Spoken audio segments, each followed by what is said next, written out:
ሰላም ዝኸበርኩም ተኸታተልቲ ኤሪሊንክ ኣፍልጦ እስራኤል ንሶማሊላንድ ኢትዮጵያ ክትስዕቦ ትኽእል ዶ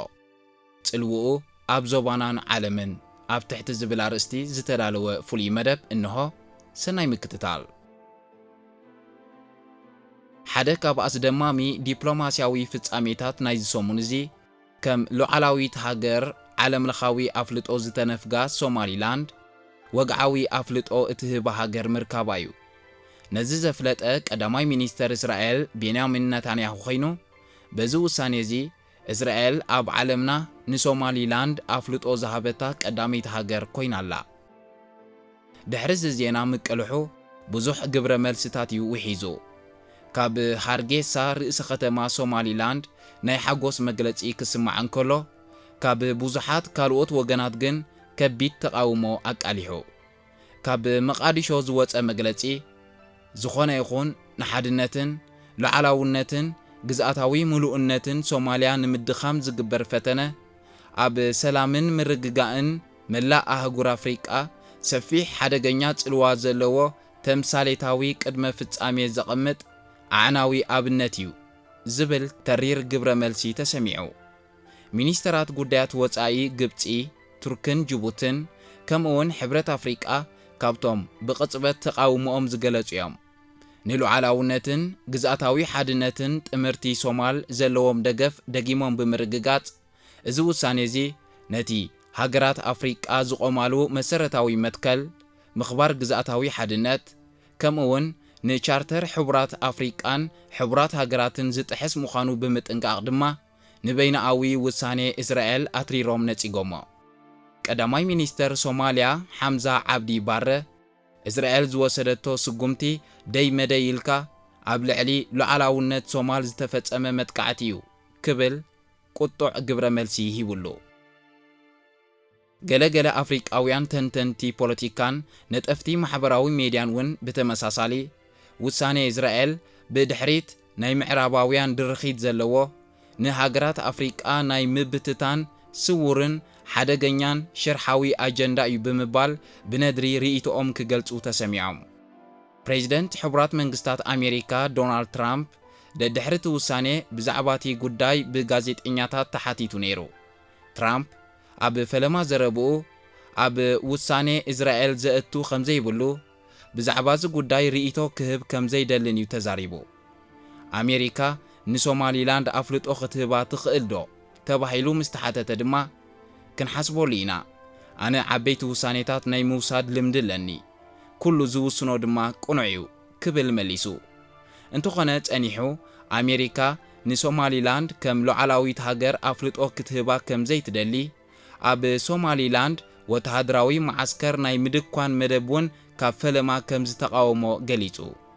ኣብ ውሳኔ እስራኤል ግን ተቃውሞ ከምዘይብሉ ገሊጹሎ ሚኒስትሪ ዜና ኤርትራ ብሰንበት 28 ታሕሳስ ኣብ ዘውፅኦ መግለጺ እቲ ጸወታ ምስጢር ዘይኮነ ካብ ነዊሕ ኣትሒዙ ዝጥጃእ ዝነበረ ምዃኑ እዩ ኣፍሊጡ ሓደገኛ ዞባውን ዓለማውን ቅልውላው ከስዕብ ዝኽእል ብምዃኑ ድማ ማሕበረሰብ ዓለም ብደረጃ ባይቶ ጸጥታ ዘየወላውል መልሲ ክህበሉ ጸዊዑ ባይቶ ጸጥታ እውን ብዛዕባ እዚ ጉዳይ እዚ ንምዝርራብ ክእከብ ምዃኑ ተፈሊጡሎ መንግስቲ ብልጽግና ናይ ኢትዮጵያ ብዛዕባ እዚ ጉዳይ ክሳብ ሕጂ ዝኾነ ወግዓዊ መግለጺ ኣይሃበን ኣፈኛታት ናይቲ መንግስቲ ዝኾኑ ነጠፍቲ ማሕበራዊ ሜድያ ግን ሓጎሶም ክገልጹ ተሰሚዖም እዞም ነጠፍቲ ማሕበራዊ ሜድያ ድሕሪ እስራኤል ካልኦት ሃገራት እውን ንሶማሊላንድ ኣፍልጦ ክህብኣ ይኽእላ እየን ብዝብል ተስፋ ኢትዮጵያ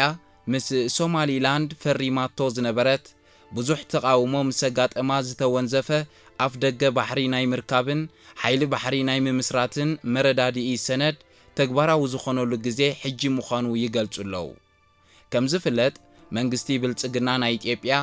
ኣብ ፈለማ 2023 ኣብ ገማግም ባሕሪ ሶማሊላንድ ወደብ ናይ ምህናጽን ወተሃደራዊ ማዓስከር ናይ ምድኳንን መረዳድኢ ሰነድ ምስ ሰበስልጣን ሶማሊላንድ ተፈራሪሙ ነይሩ እዩ እቲ ዝፈረምዎ መረዳድኢ ሰነድ መንግስቲ ኢትዮጵያ ነቲ 20 ኪሎ ሜትር ዝስፍሓቱ ንመስርሒ ወደብን ወተሃደራዊ ማዓስከርን ዘገልግል ገማግም ባሕሪ ምስ ተረከበ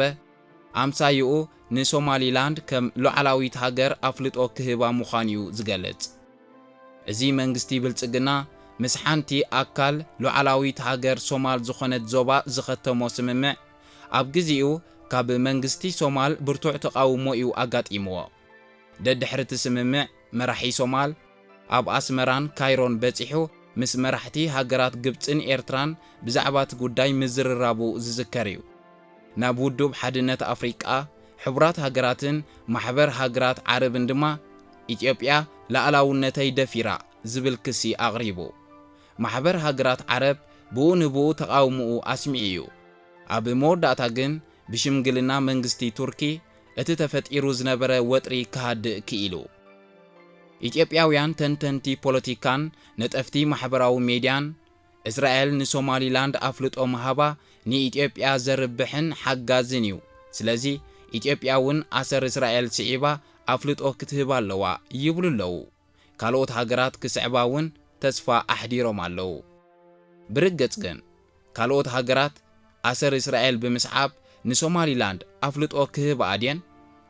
በቲ ቅድሚ ሕጂ ዝጸንሐ ልምድን ዝተፈላለዩ ኣህግራዊ ሕግታትን ካልኦት ሃገራት ንእስራኤል ተኸቲለን ኣብ ሓጺር ግዜ ንሶማሊላንድ ኣፍልጦ ክህባ ተኽእሎ ዘሎ ኣይመስልን እንተኾነ ከምቲ መግለጺ መንግስቲ ኤርትራ ዝኣመቶ እዚ ጉዳይ እዚ ሃንደበት ዱብ ዝበለ ኣይኮነን ካብ ነዊሕ ኣትሒዙ ክትጃ ዝጸንሐ እዩ ሰበስልጣን እስራኤል እውን ብዙሕ ሓሲብናን መኺርናን ዝበጻሕናዮ ውሳኔ እዩ ባሃልቲዮም ኣባላት ባይቶ ፖለቲከኛታትን ሰበስልጣንን ሕቡራት መንግስታት ኣሜሪካ ኮነ ብሪጣንያን ካልኦት ሃገራት ኤውሮጳን ኣብ ዝተፈላለየ ኣጋጣሚታት ብርኢቶ መልክዕ ሶማሊላንድ ንልዕሊ 30 ዓመት ርእሳ ክኢላ ብሰላም ዝተመሓደረት ኩሉ ናይ መንግስቲ ቅርጽን ኣሰራርሓን ዘማልአት ስሩዕ ምርጫ እተካሂድ ሃገር ምዃና እናነኣዱ ከም ሉዓላዊት ሃገር ክትፍለጥ ኣለዋ ዝብል ዘረባታት ብጮቕ ከብሉ ጸኒሖም እዮም ሶማሊላንድ ኣብ ወሽመጥ ዓደን ኣብ ኣዝዩ እስትራቴጂያዊ ገማግም ባሕሪ እትርከብ ካብ ሶማል ተነጺላ መንግስቲ ብምቋም ንልዕሊ 30 ዓመታት ንበይና ዝተመሓደረት ዞባ ኮይና ናይ ገዛእ ርእሳ ባጤራን ፓስፖርትን ዘሕተመት እያ ኣህግራዊ ማሕበረሰብ ኣፍልጦ ክህባ ብዙሕ ዲፕሎማስያዊ ጻዕርታት ከተካይድ ጸኒሓላ ክሳብ ዝእዋን እዚ ግን ኣፍልጦ ዝሃበታ የላን ስለምንታይ ንሶማሊላንድ ኣፍልጦ መሃብ ኣብ ኣህጉር ኣፍሪቃ ይኹን ኣብ ዓለምና ዓብን ኣሰካፍን ጽልዋ ዘለዎ እዩ ከም ዝፍለጥ ሃገራት ዓለም ብሕልፊ ድማ እተን ግዙኣት ነይረን ናጽነተን ዝረኸባ ሃገራት ኣፍሪቃ ላቲን ኣሜሪካ ማእከላይ ምብራቕን ኤስያን ዝቆማሉ መትከል ኩሉ ኣብ ዘለዎ ከም ዘለዎ ዝብል እዩ እቲ ብመግዛእቲ ዝቆመ ሃገር ኣብ ዘለዎ ናብ ካልእ ከይተጎዛዝዐ ከም ዘለዎ ይቕጽል ኣቃውማ ሕብረተሰባትን ዲሞግራፊያዊ ረቋሒታትን ብዘየገድስ ቅርጽ ናይተን ሃገራት ከይተቐየረ ነቲ ገዛእቲ ሓይልታት ዘቐምዎ ዶባት ማለት መግዛእታዊ ውዕላት ሒዘን ነፃን ሉዓላውያንን ሃገራት ይኾና ዝብል እዩ እዚ መትከል እዚ ድሓር ኣብ ኩሎም ኣህግራዊ ሕግታት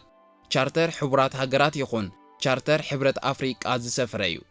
ናጽነት ኤርትራ ሕጋዊ ዝኾነሉ ሓደ ምኽንያት ድማ በዚ መትከል እዚ እዩ ሓያላን መንግስትታት መትከላት ኣብ ዘለዎ ከም ዘለዎ ጎስዮም ኣብ መንጎ ኢትዮጵያን ኤርትራን ዘይሰርሕ ፌደሬሽን ከስገድዱ ፈቲኖም ነይሮም እዮም ህዝቢ ኤርትራ ግን ከቢድ ዋጋ ከፊሉ ነቲ ዝተፈጸመ ጥሕሰት ኣህግራዊ ሕጊ ኣሪሙ ናጽነቱን ላዕላውነቱን ተጓናጺፉ ጉዳይ ሶማሊላንድ ግን ከምኡ ይኮነን እዛ ቅድም ብሪጣንያዊ ሶማሊላንድ ተባሂላ እትፍለጥ ዝነበረት ሃገር ምስ ኢጣልያዊት ሶማሊላንድ ብወግኢ ድሕሪ ምሕባርየን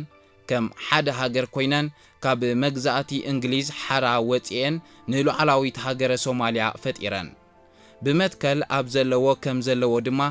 ኣብቲ ናጽነት ዝተጓናጸፋሉ እዋን ዝነበረ ቅርጽ ሒዘን ዝቕጽላ ወዮ ደኣ ሰበስልጣንን ፖለቲከኛታትን ኢትዮጵያ ኣስፊሖም ዘይርእዩ ኮይኖም እዮም እምበር ምንጻል ሶማሊላንድ ቀጥታዊ ሓደግኡ ንኢትዮጵያ እዩ ድሕሪ ናጽነት ሶማሊላንድ ክስዕብ ዝኽእል ሕቶ ናይቲ ብ1948 ካብ ሶማል ተቖሪጹ ናብ ኢትዮጵያ ዝተጠቓለለ ሰፊሕ መሬት ኦጋዴን እዩ ጉዳይ ኦጋዴን ኣብ 1977 ክሳብ 1978 ኣብ መንጎ ኢትዮጵያን ሶማልን ከቢድ ኩናት ኣልዒሉ ነይሩ እዩ። ብድሕሪኡ እውን ንኦጋዴን ካብ ኢትዮጵያ ናይ ምንጻል ፖለቲካዊ ምንቅስቓሳት ኣይዕረፈን። ኣብ ኢትዮጵያ ብዘይካ ናይ ኦጋዴን ካልእ ካብታ ሃገር ናይ ምንጻል ጠለባት እውን ኣሎ። ጉዳይ ትግራይ ሓደ ካብኡ እዩ። ስለዚ ሶማሊላንድ ኣፍልጦን ተረኺባ ኣብ ኢትዮጵያ ክለዓል ዝኽእል ናይ ምንጻል ሕቶታት ብዙሕ እዩ። በዚ ጉዳይ እዚ ኢትዮጵያ ብቐዳምነት እትጽሎ ሃገር ትኹን እምበር ጽልውኡ ኣብዚ ከባቢ ጥራይ ተሓጺሩ ዝተርፍ ኣይኮነን። ኣብ መላእ ኣፍሪቃ ብዙሕ ደቂሱ ዝጸንሐ ሕቶታት ከበራብር ዝኽእል እዩ። ኣብ ኬንያ ናይ ሶማላውያን ሕቶ ኣሎ። ካልእ ጉሉሕ ኣብነት ናይታ ካብ ናይጀርያ ንምንጻል ብዙሕ ቃልሲ ዘካየደት ዞባ ቢያፍራ እዩ። ጉዳይ ምዕራብ ሰሃራን ሞሮኮን እውን ኣሎ። እዚ ገለ ሒደት ኣብነታት ኮይኑ ከምኡ ዝኣመሰለ ምስ ኣቃውማ ሕብረተሰባትን ዲሞግራፊያዊ ዝርግሐ ህዝብን ተኣሳሲሩ ዝለዓል ጉዳያት ኣዝዩ ብዙሕ እዩ። ኣብ ኣፍሪቃ ጥራይ ተሓጺሩ እውን ዝተርፍ ኣይኮነን። ኣብ ቻይና ጉዳይ ታይዋን፣ ኣብ ኤውሮጳ ጉዳይ ስፔይንን ካታሎንያን ገለ ካብቲ በዚ ጉዳይ ዝጽሎ እዩ። ኣብ ላቲን ኣሜሪካ ብተመሳሳሊ ክለዓል ዝኽእል ጉዳያት ብዙሕ እዩ። ኣብ መደምደምታ እምበኣር ውሳነ እስራኤል ካልኦት ሃገራት ክስዕብኦ ዘሎ ተኽእሎ ኣዝዩ ጸቢብ እዩ። ኣብ ዝነውሐ ግዜ ክመጽእ ዝኽእል ምዕባለታት ብርገጽ ክግምቶ ዝኽእል የለን። ኣብዚ ዘለናዮ ዓለማዊ ክውንነት ግን ዝበዝሓ ሃገራት ኣህግራዊ ሕጊ ብምሕላይ ጥራይ ዘይኮነ ካብ ገዛእ ስግኣታተን ነቒለን ነዚ ጉዳይ እዚ ክድግፍኦ ኣይክእላን እየን። ኣፍልጦ እስራኤል ንሶማሊላንድ ኢትዮጵያ ክትስዕቦ ትኽእል ዶ ዝብል ሕቶ እምበኣር እቲ ውሳነ ኣብ መረዳእታ መራሕቲ ዝምርኮስ ይኹን እምበር ብወድዓዊ ሚዛን ኢትዮጵያ ተሰልቢጡ ዝልብልባ ሓዊ ከተጉህር ልቦና ኣይኮነን።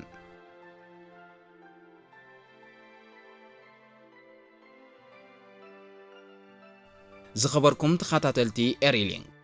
ኣፍልጦ እስራኤል ንሶማሊላንድ ኢትዮጵያ ክትስዕቦ ትኽእል ዶ ጽልውኡ ኣብ ዞባናን ዓለምናን ብዝብል ዝተዳለወ ትሕዝቶ መደብ ኣብዚ ፈጺምና ኣሎና። ኣብ ዝመጽእ ብፍልይ ዝበለ ትሕዝቶ ይራኽበና። ክሳብ ሽዑ ግን ሰላም።